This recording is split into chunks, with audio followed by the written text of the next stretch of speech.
الحمد لله نحمده ونستعينه ونستغفره ونؤمن به ونتوكل عليه ونعوذ بالله من شرور أنفسنا ومن سيئات أعمالنا من يهده الله فلا مضل له ومن يضلله فلا هادي له ونشهد أن لا إله إلا الله وحده لا شريك له ونشهد أن سيدنا ومولانا محمدا عبده ورسوله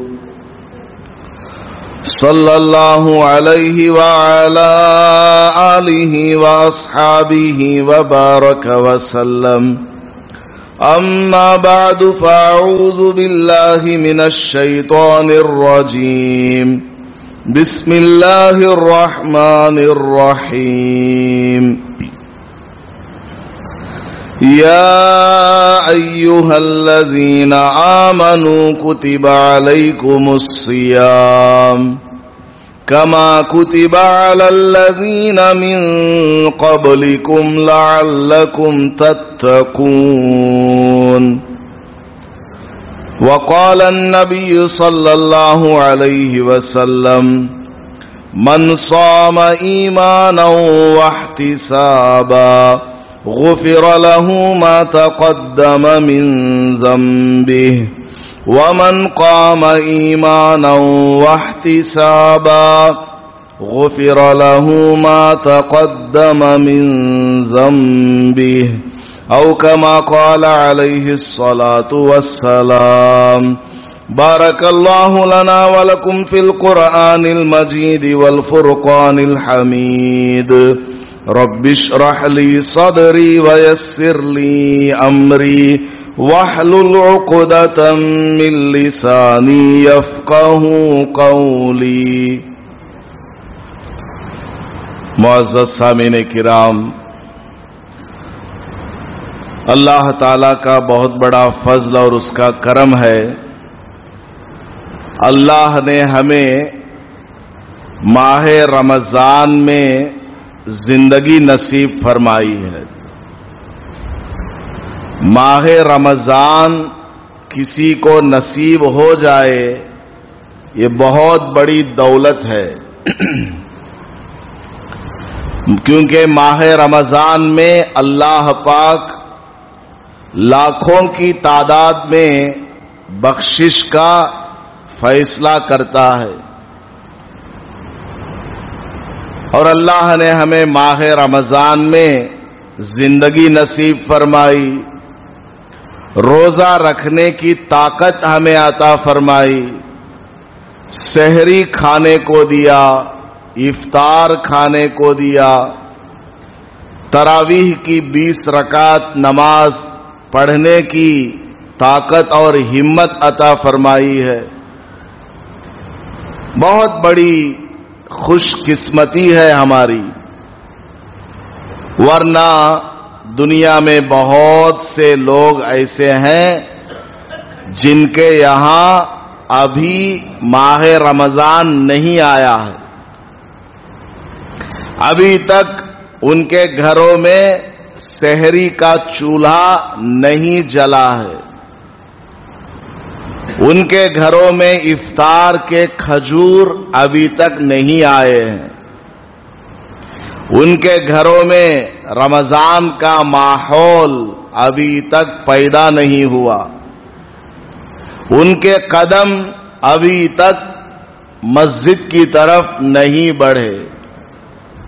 جس طرح عام دنوں میں ان کی زندگی تھی، ماہ رمضان کے آنے کے باوجود ان کی زندگی آج بھی ایسی ہی گزر رہی ہے، نافرمانیوں میں گزر رہی ہے، گناہوں میں وہ لوگ مبتلا ہیں، گانے سن رہے ہیں، فلم دیکھ رہے ہیں، مسجد کا کوئی لحاظ نہیں، ماہ رمضان کی کوئی قدر اور اہمیت ان کے یہاں نہیں ہے.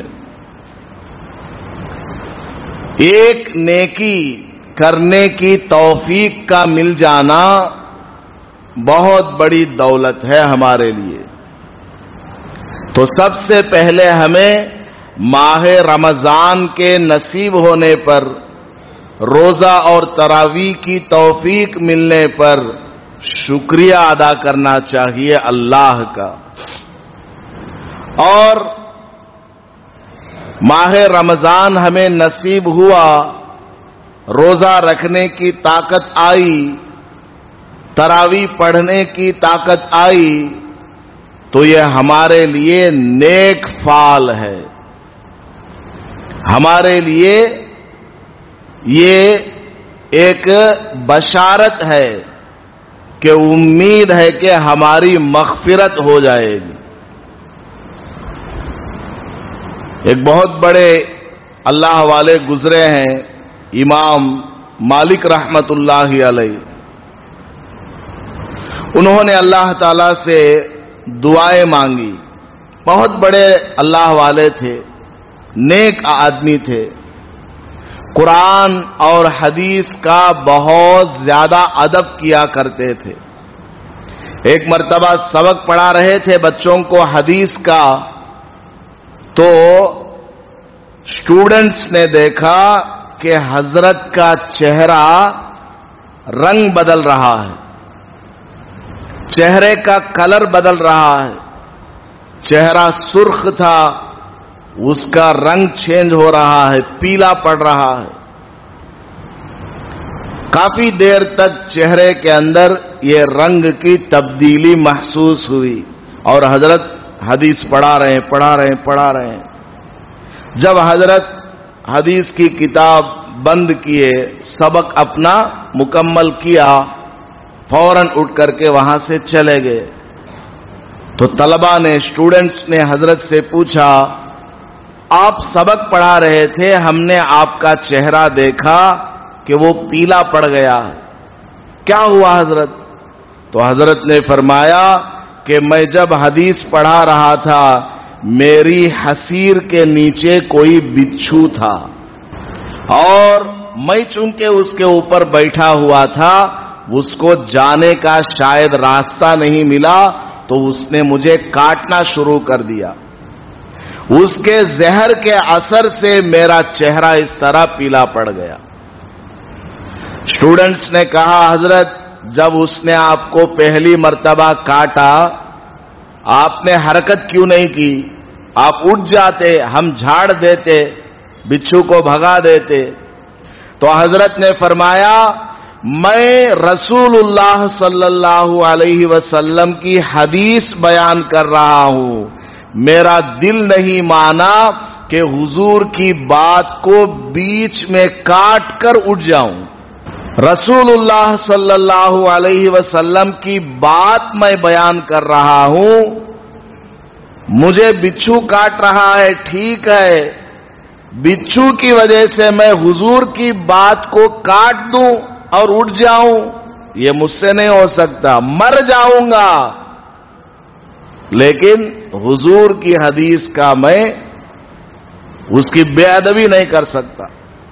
اتنے بڑے اللہ والے، مکہ مدینہ منورہ میں رہے پوری زندگی، کبھی چپل نہیں پہنا، راستے میں اگر کوئی آدمی حدیث پوچھتا تو اس کو ڈانٹتے تھے، چل چل مسجد میں چل، مسجد میں آ کر وضو کر کے آ کر بیٹھ، تب میں تجھے حضور کی حدیث سناؤں گا۔ یہ کیا راستے میں پوچھ رہا ہے گھومتے پھرتے؟ حضور کی بات کی اتنی کوئی اہمیت نہیں ہے۔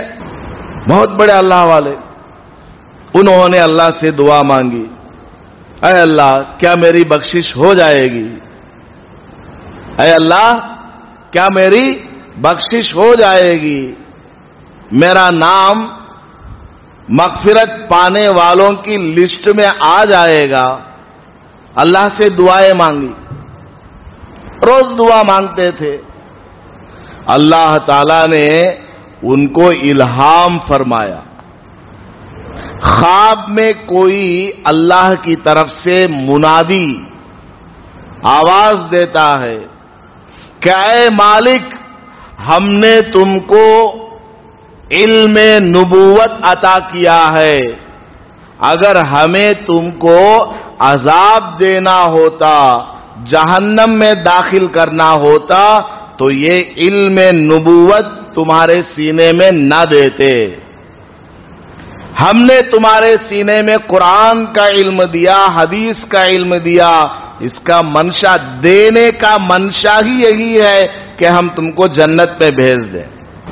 تو میں یہ واقعہ سنا کر ایک بات سمجھانا چاہ رہا تھا، اللہ نے ہمیں رمضان کی توفیق دی، رمضان میں زندہ رکھا، روزہ رکھنے کی، 20 رکعت تراویح پڑھنے کی طاقت اور ہمت عطا فرمائی، تو اس کا مطلب یہ ہے کہ اللہ ہمیں معاف کرنا چاہتا ہے، اللہ تعالی ہماری بخشش فرمانا چاہتا ہے، اس لیے ہمیں نیک اعمال کرنے کی توفیق مل رہی ہے۔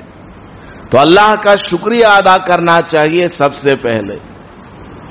ماہ رمضان میں 2 عبادتیں اللہ کو سب سے زیادہ پسندیدہ ہیں، ایک دن کا روزہ اور رات کی 20 رکعت تراویح۔ یہ دونوں عبادتیں رمضان کی اسپیشل عبادتیں ہیں۔ بندہ رمضان میں ایک نفل پڑھتا ہے، اس کا مقام سنت نہیں، سنت مؤکدہ نہیں، واجب نہیں، فرض کفایہ نہیں، بلکہ فرض عین تک بڑھا دیتا ہے۔ نفل عبادت آپ کر رہے ہیں، سب سے لاسٹ اس کا درجہ، اب اس کو بڑھا کر کے اللہ تعالیٰ نے سب سے ٹاپ ڈگری پر پہنچا دیا کہ رمضان میں ایک نفل پڑھنا ایک فرض کے برابر ہے، ایک نفل عبادت فرض کے برابر، اور ایک فرض کا درجہ 70 فرضوں کے برابر۔ ایک فرض نماز آپ پڑھیں گے، 70 فرض نماز پڑھنے کا آپ کو ثواب ملے گا، ثواب، حقیقت نہیں۔ بعض لوگ کیا سمجھتے ہیں، رمضان میں وہ شب قدر میں آ کو 5 نمازیں قضا، عمرے قضا پڑھ لیے تو 80 سال کی عبادت کا ثواب ہے نا، تو پورے 80 سال نماز پڑھنے کے برابر ہو جائے گا۔ کیسے ہو جائے گا؟ نہیں ہوگا۔ ثواب ملنا الگ ہے، حقیقت میں جو ذمہ داری ہمارے اوپر ہے اس سے بری ہونا الگ چیز ہے۔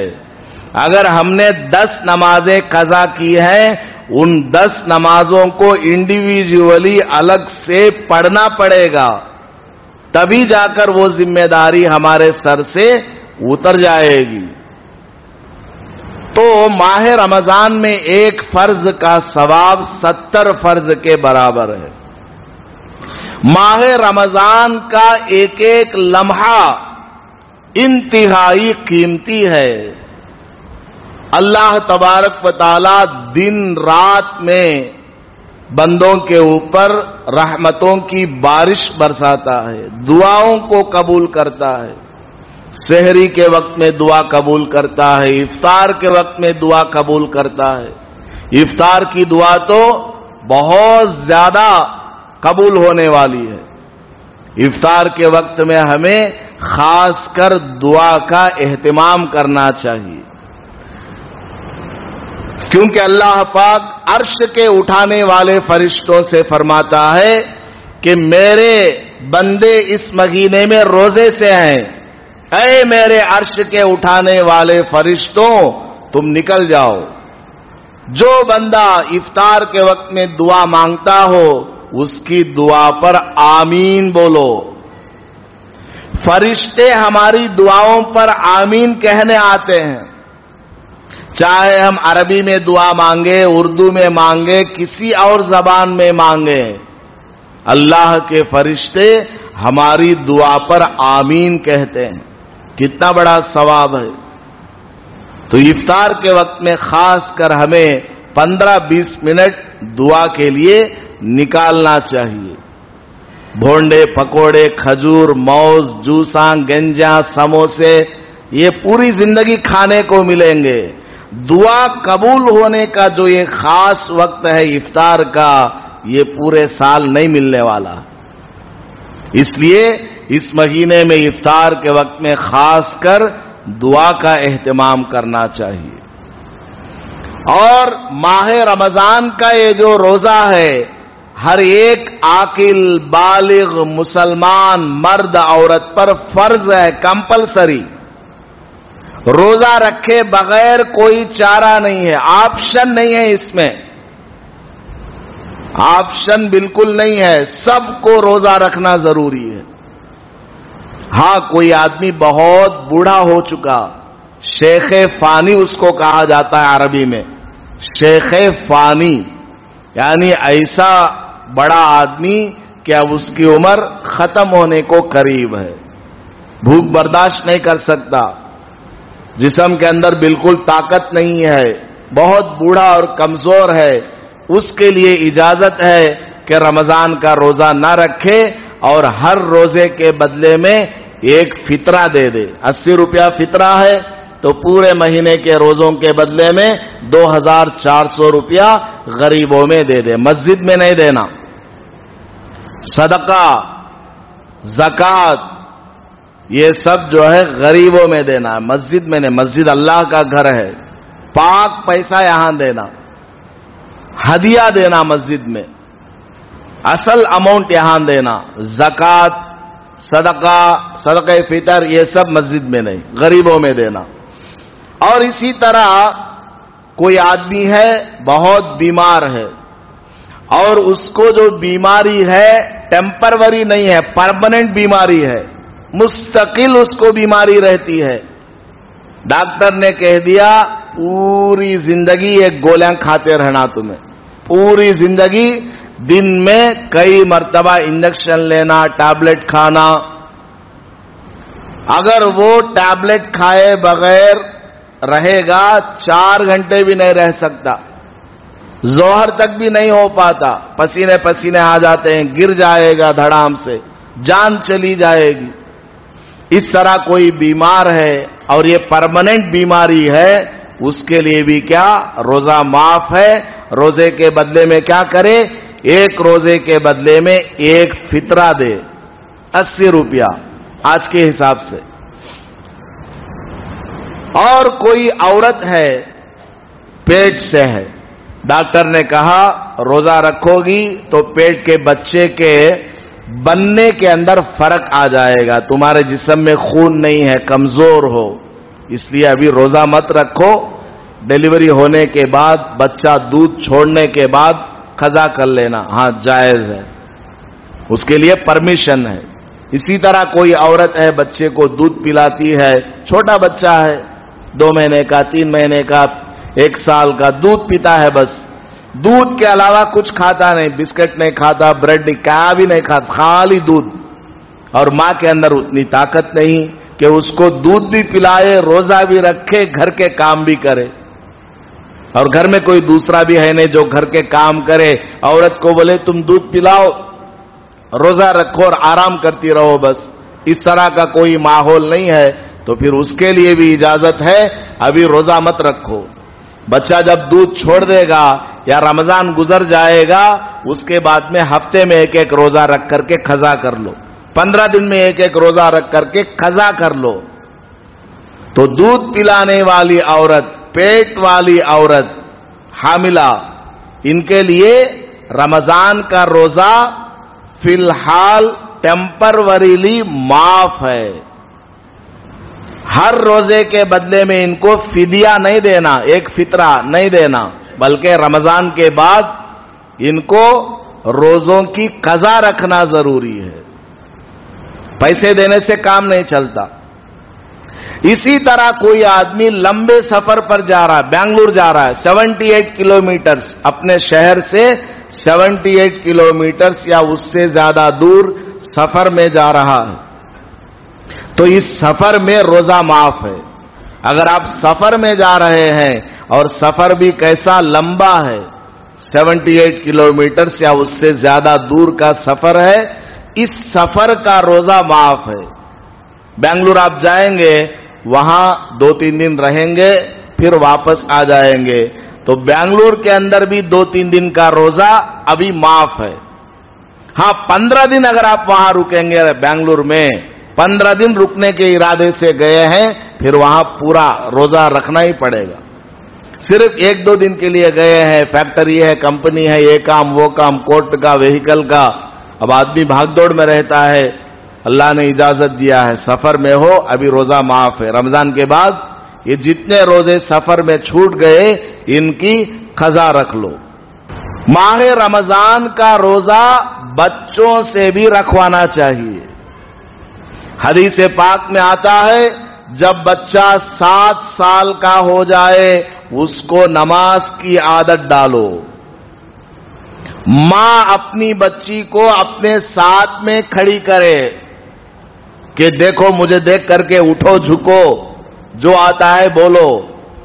باپ اپنے ساتھ میں 7 سال کے بچے کو نماز کے لیے کھڑا کرے، مسجد میں لائے تو آخری صف میں اس کو بٹھائے، سنت اور نفل اس کے ساتھ قریب میں پڑھے، اس کو سکھائے بتائے. تو اسی حدیث سے یہ مسئلہ بھی نکلا کہ بچہ اور بچی اگر 7 برس کے ہو جائیں تو ان کو رمضان کا روزہ کیا ہے بولنا کہ روزہ رکھنا فرض ہے. اٹھو سحری میں 4 بجے اٹھو، 4:30 بجے اٹھو، سحری کھاؤ، نماز پڑھو، سو جاؤ. بعد میں دن میں اگر تم کو بھوک لگے مجھے بولو. دن میں تم کو بھوک لگے 9 بجے 10 بجے اگر بھوک لگتی ہے مجھے بولو. بچی نے آ کر بولا امی بھوک لگ رہی ہے، لو کمرے کے اندر جاؤ، بیٹھ کر کے چپ کر کے کھا لو. بچوں کا روزہ اس کے اوپر کوئی گرفت نہیں ہے. بچوں کو البتہ روزہ رکھنے کی عادت ڈالنا، آدھا روزہ بھی رکھیں گے کافی ہے. 10 سال کا اگر بچہ ہو گیا اور وہ نماز نہیں پڑھتا، حدیث میں آیا ہے کہ اس کو مارو. اگر بچہ 10 برس کا ہو گیا ہے اور وہ نماز نہیں پڑھتا تو اس کو مارو. اسی سے مسئلہ نکلا کہ اگر بچہ 10 سال کا ہو گیا، بچی 10 برس کی ہو گئی، روزہ نہیں رکھتی، اس کو مارو. اٹھو پانی ڈالو، اٹھا کر کے بٹھاؤ، زبردستی برش کراؤ، زبردستی اس کو سحر کھلاؤ. پھر لاسٹ میں بول دینا اگر دن میں بھوک لگے تو مجھے بولو. یا اپنے اسکول کے بیگ میں کھانے کا آئٹم کچھ لے کر کے جاؤ، اسکول میں 11 بجے 12 بجے 2 بجے کبھی بھوک لگے بسم اللہ پڑھ کر چپکے سے کھا لینا. تمہارا روزہ یہیں تک ہے، ہو گیا. اس طرح بچوں کو 7 سال سے عادت ڈالنا اور 10 سال کی عمر سے سختی سے عادت ڈلوانا، ایسا کرتے رہیں گے. بچہ جب 15 سال کو آئے گا تو اسٹڈی ہو جائے گا. عادت بنی ہوئی ہے اس کو کہ سال میں 1 مہینہ ایسا آتا ہے جس میں مجھے اٹھنا ہے، سحری کھانا ہے، افطار کرنا ہے اور 20 رکعت تراویح پڑھنی ہے. بچپن سے عادت ہی نہیں ڈالا، بچہ کر کے چھوٹا کر کے اس کو عادت نہیں ڈالا اور کہا کہ ابھی بچہ ہے، بعد میں بالغ ہونے کے بعد سب رکھ لے گا، کچھ بھی نہیں رکھے گا، چپا لا کر کے رکھے گا سر کے اوپر. بچپن سے اگر بچوں کی ہم نے صحیح تربیت نہیں کی، بچوں کو ہم نے صحیح تعلیم نہیں دی، بڑا ہونے کے بعد وہ خود سے نہیں جھکے گا. آپ اس پر زور ڈالنا چاہیں گے نہیں مانے گا. وہ مسجد کے ماحول سے وہ دور ہے، گھر کے اندر بھی دین کا ماحول نہیں ہے. اب اچانک رمضان آ جائے اس سے بولو روزہ رکھو، نہیں رکھے گا. وہ بچپن سے عادت ڈلوانا اور اپنے بچوں سے بولنا جو چھوٹے بچے ہیں 2 سال کے 3 سال کے یا آدھا روزہ جنہوں نے رکھا ہے 7 سال کے بچے 10 سال کے بچے، ان سے بولنا بیٹا گلی کوچوں میں نہیں کھانا، گلی کوچوں میں نہیں کھانا. ایک واقعہ تاریخ میں ایسا پیش آیا ہے، غالباً حضرت امام مالک بن دینار رحمت اللہ علیہ کا یہ واقعہ ہے، یعنی انہوں نے اپنی زندگی میں یہ واقعہ اپنی آنکھوں سے دیکھا۔ کیا واقعہ دیکھا؟ ایک مجوسی، آگ کی پوجا کرنے والا، اس کا انتقال ہو گیا، تو وہ جو اللہ والے تھے انہوں نے خواب میں دیکھا کہ وہ آدمی جنت میں گھوم رہا ہے۔ اللہ تعالیٰ دکھا دیتا ہے کسی ولی اللہ کو، تو وہ آدمی مجوسی، آگ کی پوجا کرنے والا جنت میں گھوم رہا ہے۔ حضرت نے اس سے پوچھ لیا خواب میں، ارے بھائی تو غیر مسلم تھا، تو کون تھا؟ ہندو تھا، آگ کی پوجا کرنے والا تھا، جنت تو مسلمانوں کے لیے ہے اور تم جنت میں کیسے چلے گئے؟ اس نے کہا حضرت مرنے سے پہلے مجھے فرشتے نے کلمہ پڑھا دیا اور ایمان کی دولت مجھے مل گئی، میں مسلمان ہو کر کے مرا ہوں۔ حضرت نے پوچھا تجھے مسلمان ہونے کی توفیق کیسی مل گئی؟ زندگی میں تمہارا کوئی خاص اچھا عمل تھا کیا؟ اللہ کو پسند آ گیا ہو؟ تو اس آدمی نے خواب میں بتایا، جی حضرت رمضان کا مہینہ چل رہا تھا، محلے میں سب مسلمان روزے دار تھے، میرا بیٹا گلی کوچوں میں رمضان میں کھاتے پیتے گھوم رہا تھا، تو میں نے اپنے بیٹے کو بلایا، ایک تماچا رسید کیا، مارا میں نے اس کو، دیکھ مسلمانوں کے بچے بچیاں روزے میں ہیں، روزے سے ہیں، اور تم بازار میں کھاتے پیتے گھومتے ہو، اگر تم کو کھانا ہے تو گھر میں جا کر کے کھاؤ، بازار میں نہیں، کسی بچے مسلمان بچے کو تکلیف نہ ہو جائے۔ یہ میں نے کہا اللہ تعالیٰ کو یہی ادا پسند آ گئی کہ کافر ہونے کے باوجود مسلمانوں کے بچوں کی بھوک کا خیال رکھا۔ اللہ نے کہا کہ فرشتوں سے اس کو کلمہ پڑھا دو مرنے سے پہلے اور اس کو مسلمانوں کے لسٹ میں لکھ دو اور جنت میں بھیج دو۔ تو رمضان کے روزے کی قدر کرنے کا اتنا بڑا ثواب ہے، اور آج ہمارے مسلمان رمضان میں روزہ نہیں رکھتے، بازاروں میں سگریٹ پیتے گھومتے ہیں، ہمارے مسلمان بازاروں میں سگریٹ پیتے گھومتے ہیں، رمضان کے اندر پان کھاتے پھرتے ہیں، تمباکو کھاتے پھرتے ہیں، رمضان چل رہا ہے۔ حضرت عمر فاروق رضی اللہ تعالیٰ عنہ نے ایک آدمی کو دیکھا کہ وہ مدینہ منورہ میں شراب پی کر کے رمضان میں دن میں راستے سے جا رہا ہے۔ حضرت عمر فاروق رضی اللہ تعالیٰ عنہ نے اس کو دیکھا تو اس کو پکڑا، گھسیٹا اور کہا کہ تو شراب پیتا ہے ماہ رمضان میں، وَصِبْيَانُنَا صِيَامٌ، جبکہ ہمارے بچے بھی روزے سے ہیں۔ حضرت عمر رضی اللہ عنہ فرما رہے ہیں، یہ پوائنٹ نوٹ کیجئے گا، حضرت عمر رضی اللہ تعالیٰ عنہ فرما رہے ہیں کہ تم ماہ رمضان میں شراب پی کر کے گھومتے ہو جبکہ ہمارے بچے بھی روزے سے ہیں۔ مطلب کیا؟ چھوٹے بچوں سے بھی صحابہ روزہ رکھواتے تھے، جتنی دیر وہ روزہ رکھ سکے۔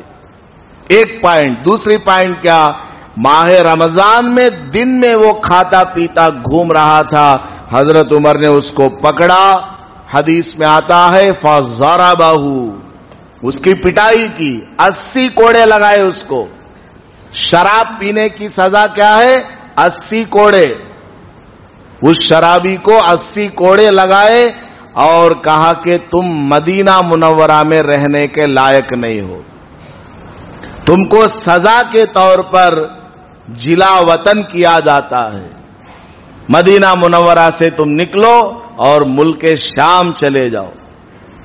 سزا کے طور پر اس طرح اسلامی حکومت میں سزا دی جاتی تھی کہ شہر چھوڑ کر کے تم چلے جاؤ۔ تو بہرحال ماہ رمضان کی قدر کرنا چاہیے، رمضان میں اپنے بچوں کو بھی بولنا، چھوٹے بچوں کو بھی، کہ اگر کھانا ہے تو چپکے سے کھاؤ، روزے داروں کے سامنے نہ کھاؤ۔